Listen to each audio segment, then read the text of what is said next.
Jesus explains that this commandment refers to the many ways in which we treat one another disrespectfully when we are angry. The word liable means to be responsible by law, which in this reading means God's law. To reconcile means to restore friendly relations with another person.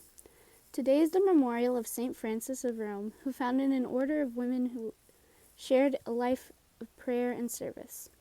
In the name of the Father, the Son, and the Holy Spirit, amen. Think about this silently in your hearts. How do you handle your anger? Merciful God, help us to see the ways in which we hold anger toward each other. Help us to ask for forgiveness so that we can be reconciled with them and with you. Through Christ our Lord. Amen. Padre nuestro que estás en el cielo, santificado sea tu nombre. Venga a nosotros tu reino, hágase tu voluntad en la tierra como en el cielo. Danos hoy nuestro pan de cada día, perdona nuestras ofensas como también nosotros perdonamos a los que nos ofenden. No nos dejes caer en la tentación y líbranos del mal. Amén. En el nombre del Padre, del Hijo y del Espíritu Santo. Amén.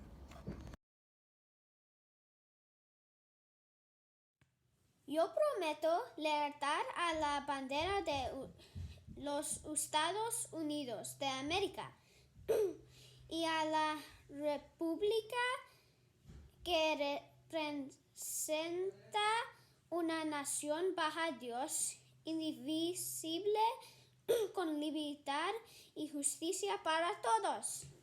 Adiós. We have a birthday today. It's Harper's birthday in First Spanish. So Harper Sands Montes, I hope you have a great day and a wonderful birthday. Sending you virtual high fives.